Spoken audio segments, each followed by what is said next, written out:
ಧಾರವಾಡ ಜಿಲ್ಲಾ ಪಂಚಾಯಿತಿ ಸದಸ್ಯರಾಗಿದ್ದ ಯೋಗೇಶ್ ಗೌಡರ ಕೊಲೆ ಪ್ರಕರಣದಲ್ಲಿ ಶಾಸಕ ವಿನಯ್ ಕುಲಕರ್ಣಿ ಅವರನ್ನು ರಾಜಕೀಯ ಷಡ್ಯಂತ್ರದಿಂದ ಸಿಲುಕಿಸಲಾಗಿದೆ ಎಂದು ಆರೋಪಿಸಿ ವಿನಯ್ ಕುಲಕರ್ಣಿ ಅಭಿಮಾನಿ ಬಳಗದ ವತಿಯಿಂದ ಧಾರವಾಡದಲ್ಲಿ ಬೃಹತ್ ಮೌನ ಪ್ರತಿಭಟನಾ ಮೆರವಣಿಗೆ ನಡೆಸಲಾಯಿತು.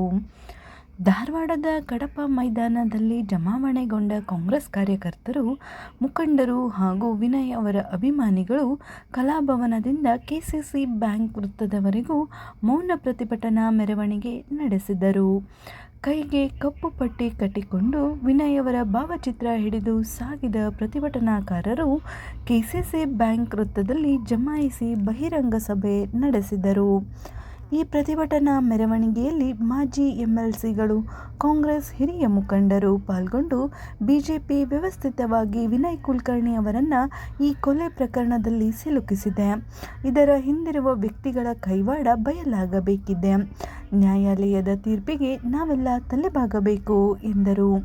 ಯೋಗೇಶ್ ಗೌಡ ಕೊಲೆ ಪ್ರಕರಣವನ್ನು ಕೆಲ ಕುತಂತ್ರಿಗಳು ತಮ್ಮ ರಾಜಕೀಯ ದ್ವೇಷಕ್ಕೆ ಬಳಕೆ ಮಾಡಿಕೊಂಡು ಕುತಂತ್ರದಿಂದ ವಿನಯ್ ಅವರನ್ನು ಈ ಪ್ರಕರಣದಲ್ಲಿ ಸಿಲುಕಿಸಿದ್ದರು. ವಿನಯ್ ಅವರ ಕುಟುಂಬದ ಜೊತೆ ನಾವೆಲ್ಲ ಇದ್ದೇವೆ ಎಂಬ ಸಂದೇಶವನ್ನು ಆ ಕುತಂತ್ರಿಗಳಿಗೆ ತಿಳಿಸುವ ಉದ್ದೇಶದಿಂದಲೇ ಈ ಮೌನ ಮೆರವಣಿಗೆ ನಡೆಸಲಾಗಿದೆ ಎಂದು ಕಾಂಗ್ರೆಸ್ ಮುಖಂಡರು ಈ ಸಂದರ್ಭದಲ್ಲಿ ತಿಳಿಸಿದರು. ಸದ್ಯ ವಿನಯ್ ಅವರಿಗೆ ಸೆಷನ್ಸ್ ನ್ಯಾಯಾಲಯ ಶಿಕ್ಷೆ ಪ್ರಕಟಿಸಿದೆ.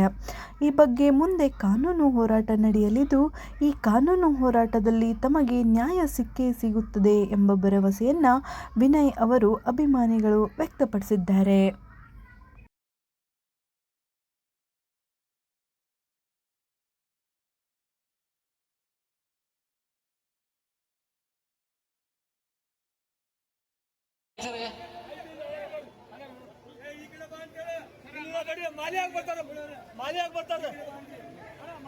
ದಯಮಾಡಿ ಉಳಿದಂತ ಜನ ಎಲ್ಲ ಇಲ್ಲೇ ಇರಲಿ, ಅಲ್ಲಿ ಹೋಗಿ ಬರ್ತಾರೆ. ನ್ಯಾಯಾಲಯ ಏನು ಒಂದು ಜಜ್ಮೆಂಟ್ ಕೊಡ್ತೈತಿ, ಅದಕ್ಕೆ ನಾವೆಲ್ಲ ತಲೆ ಬಾಗಲೇಬೇಕು. ಅದಕ್ಕೆ ಯಾರೂ ಕ್ವಶನ್ ಮಾಡುವಂಗಿಲ್ಲ. ಅದಕ್ಕಾಗಿ ಆದ್ರೆ ಇದ್ರ ಹಿಂದೆ ಇರುವಂತ ಷಡ್ಯಂತ್ರ ಬಿಜೆಪಿ ಅವ್ರು ಹೋದ ಚುನಾವಣೆ ಒಳಗೆ ಗೊತ್ತೈತಿ. ಇದನ್ನ ಸ್ಕ್ರಿಪ್ಟ್ ಬರೆದು ಬಿಟ್ಟಾರ ಅವ್ರು. ಯಾವಾಗ ಏನಾಕೈತಿ, ಯಾವಾಗ CBI ಕೊಡ್ತೀವಿ, ಯಾವಾಗ ಏನು ಶಿಕ್ಷೆ ಆಕೈತಿ ಎಲ್ಲ ಬರೆದು ಬಿಟ್ಟಾರ ಅವ್ರು. ಇದ್ರ ಹಿಂದಿರುವಂಥ ಕುತಂತ್ರ ಅದನ್ನು ಖಂಡಿಸಿ ಮತ್ತು ವಿನಯ್ ಕುಲಕರ್ಣಿ ಅವ್ರ ಜೊತೆಗೆ ನಾವು ಇದ್ದೀವಿ ಅನ್ನುವಂಥ ಒಂದು ಸಂದೇಶವನ್ನು ವಿನಯ್ ಕುಲಕರ್ಣಿ ಅವರ ಕುಟುಂಬಕ್ಕೂ ಅವರ ಮಕ್ಕಳಿಗೂ ಮತ್ತು ವಿನಯ್ ಕುಲಕರ್ಣಿ ಅವ್ರಿಗೆ ನೀಡಲಿಕ್ಕೆ ನಾವು ಇವತ್ತು ಸಹಸ್ರಾರು ಸಂಖ್ಯೆಯಲ್ಲಿ ಇವತ್ತಿನ ಸೇರಿದ್ದೀವಿ. ಸಹೋದರ 2019 ಪೂರ್ವದಲ್ಲಿ ಉಚ್ಚ ನ್ಯಾಯಾಲಯ ಮತ್ತು ಸರ್ವೋಚ್ಚ ನ್ಯಾಯಾಲಯಕ್ಕೆ ಪ್ರಕರಣಗಳನ್ನು ದಾಖಲೆ ಮಾಡಿ CBIಗೆ ಈ ಕೇಸರವನ್ನು ತನಿಖೆ ಮಾಡುವುದರ ಸಲ ಕೊಡಬೇಕು ಅಂತ ವಿನಂತಿ ಮಾಡಿಕೊಂಡಿದ್ರು, ಮನವಿ ಮಾಡಿಕೊಂಡಿದ್ರು. ಆ ಮನವಿಯನ್ನು ತಿರಸ್ಕಾರ ಮಾಡಿತ್ತು ಉಚ್ಚ ನ್ಯಾಯಾಲಯ ಮತ್ತು ಸರ್ವೋಚ್ಚ ನ್ಯಾಯಾಲಯ. ಇದು ವಾಸ್ತುಸ್ಥಿತಿ. ತಿರಸ್ಕಾರವಾದ ನಂತರವೂ ಕೂಡ ಈ ಪ್ರಕರಣವನ್ನ ಮರು ತನಿಖೆ ಮಾಡಲಿಕ್ಕೆ CBI ಕೊಟ್ಟರು. ಅಂದ್ರೆ ಬಿಜೆಪಿಯವರು ಷಡ್ಯಂತ್ರ ಮಾಡಿ ಏನಾದರೂ ಆಗಲಿ ವಿನಯ್ ಕುಲಕರ್ಣಿ ಅವರಿಗೆ ಅನ್ಯಾಯ ಆಗಬೇಕು, ಶಿಕ್ಷೆ ಆಗಬೇಕು ಅನ್ನುವಂತ ಒಂದು ಕೆಟ್ಟ ದೃಷ್ಟಿಯಿಂದ ಈ ಪ್ರಕರಣವನ್ನು CBI ಕೊಟ್ಟದ್ದನ್ನ ನಾವೆಲ್ಲರೂ ಕೂಡ ಖಂಡನೆಯನ್ನು ಮಾಡ್ತಾ ಇದ್ದೇವೆ. ಆದರೆ ಮುಂದೆ ನಡೆದಂತೆ ದಿನದಲ್ಲಿ ನ್ಯಾಯಾಂಗ ತೀರ್ಪನ್ನು ಕೊಡ್ತು. ವಿನಯ್ ಕುಲಕರ್ಣಿ ಅವರೊಂದಿಗಿದ್ದಂಥ 16 ಜನರಿಗೆ ಶಿಕ್ಷೆಯನ್ನು ಮಾಡಿತು, ಜೀವಾವಧಿ ಶಿಕ್ಷೆಯನ್ನು ಕೂಡ ಮಾಡಿದೆ. ಆ ಆದೇಶದ ವಿರುದ್ಧ ಇವತ್ತಿನ ದಿವಸ ಉಚ್ಚ ನ್ಯಾಯಾಲಯದಲ್ಲಿ ಮೇಲ್ಮನವಿಯನ್ನು ಸಲ್ಲಿಸಿದ್ದಾರೆ. ಶಕ್ತಿ ಅನ್ನುವುದನ್ನ ಜೈಲಿನಲ್ಲಿ ಇದ್ಕೊಂಡು ಆರಿಸಿ ಬಂದಾರ. ಉತ್ತರ ಕರ್ನಾಟಕಕ್ಕೆ ಬಿಜೆಪಿ ಗಡಗಡ ಆಗುವಂತ ಕಾಲ ಬಂದಾಗ ಷಡ್ಯಂತ್ರದಿಂದ ನಮ್ಮ ಜಿಲ್ಲಾದಾಗ ಕಾಂಗ್ರೆಸ್ ಮುಗಿಸುವಂತ ಷಡ್ಯಂತ್ರ ಆಗಿದೆ. ಈ ಷಡ್ಯಂತ್ರದ ವಿರುದ್ಧ ಮೌನ ಮೆರವಣಿಗೆ ಮಾಡಲಿಕ್ಕೆ ನಾವು ಸಾವಿರಾರು ಜನಸಂಖ್ಯೆಯಲ್ಲಿ ಇಲ್ಲಿ ಕೂಡೇವೆ. ಇದೇ ಉತ್ತರ ಅವರಿಗೆ ಬರುವ ದಿನಮಾನದಾಗ ನಮ್ಮ ನ್ಯಾಯಾಂಗದಲ್ಲಿ ಸಂಪೂರ್ಣವಾದಂತಹ ವಿಶ್ವಾಸ ಇದೆ. ಇವತ್ತು ಕೆಳಗಿನ ಕೋರ್ಟ್ ಆಯ್ತು, ಹೈಕೋರ್ಟ್ ಆಯ್ತು, ಸುಪ್ರೀಂ ಕೋರ್ಟ್ ಆಯ್ತು, ಇದಕ್ಕಿಂತ ಮೇಲೆ ಒಂದು ದೇವರ ಕೋರ್ಟ್ ಐತಿ. ಎಚ್ಚರ ಬಿಜೆಪಿ ಅವರೇ, ಮಾಡಿದ್ದನ್ನ ಉಣ್ಣು ಅನ್ನುವಂತ ಕಾರ್ಯಕ್ರಮ ನಿಮಗೂ ಬರ್ತೈತಿ.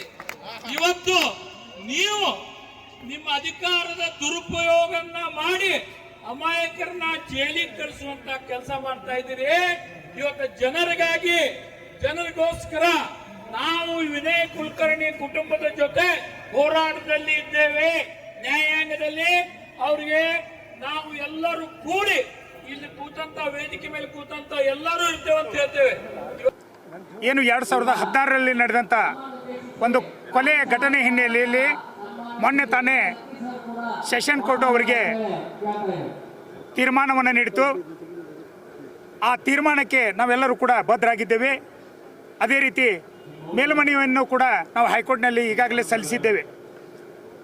ನಾವು ಈ ಹೋರಾಟ, ಈ ಮೌನ ಮೆರವಣಿಗೆ ನ್ಯಾಯಾಲಯದ ವಿರುದ್ಧ ಅಲ್ಲ.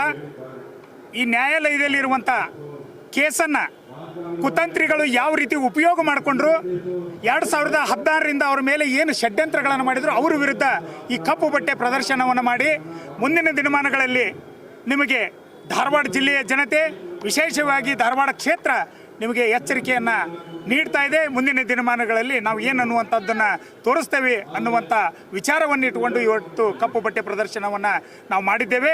ಸನ್ಮಾನ್ಯ ವಿನಯ್ ಕುಲಕರ್ಣಿ ಅವರಿಗೆ ಧೈರ್ಯವನ್ನು ತುಂಬಲಿಕ್ಕೆ, ಅವರ ಕುಟುಂಬಕ್ಕೆ ಕೂಡ ಧೈರ್ಯವನ್ನು ತುಂಬಲಿಕ್ಕೆ ಇವತ್ತು ಸಹಸ್ರಾರು ಸಂಖ್ಯೆಯಲ್ಲಿ ಸ್ವಯಂ ಪ್ರೇರಿತವಾಗಿ ಕಾರ್ಯಕರ್ತರು, ಅಭಿಮಾನಿಗಳು ಕೂಡ ಇವತ್ತು ಬಂದು ಈ ಕಾರ್ಯಕ್ರಮವನ್ನು ಯಶಸ್ವಿಯನ್ನಾಗೊಳಿಸಿದ್ದಾರೆ. ಯಾಕಂದರೆ ಇಲ್ಲಿವರೆಗೆ ಒಬ್ಬ ಶಾಸಕ ಕ್ಷೇತ್ರಕ್ಕೆ ಬರದಾರದಂತೆ ನೋಡ್ಕೊಂಡ್ರು ಕೂಡ ಸುಮಾರು 20,000ಕ್ಕೂ ಅಧಿಕ ಮತಗಳನ್ನು ನೀಡಿ ಅವ್ರನ್ನ ಗೆಲ್ಲಿಸುವುದನ್ನು ನೋಡಿದರೆ ಆ ವ್ಯಕ್ತಿ ಕೇವಲ ವ್ಯಕ್ತಿ ಅಲ್ಲ, ಅದೊಂದು ಶಕ್ತಿ ಅನ್ನುವಂಥದ್ದನ್ನು ಇಡೀ ಕ್ಷೇತ್ರದ ಜನತೆ ಮನಗಂಡಿದ್ದಾರೆ. ಅದಕ್ಕೆ ಅವ್ರು ಯಾವುದೇ ಕೂಡ ಧೈರ್ಯಗೊಂದು ಕಾರಣ ಇಲ್ಲ. ಮೇಲ್ಮನವಿಯನ್ನು ಸಲ್ಲಿಸಿದ್ದೀವಿ, ಅಲ್ಲಿ ಕೂಡ ನಮಗೆ ನ್ಯಾಯ ಸಿಗ್ತೈತೆ ಅನ್ನುವಂಥ ಅಚಲ ನಂಬಿಕೆಯನ್ನು ನಾವು ಇಟ್ಟುಕೊಂಡಿದ್ದೇವೆ. ಧನ್ಯವಾದ.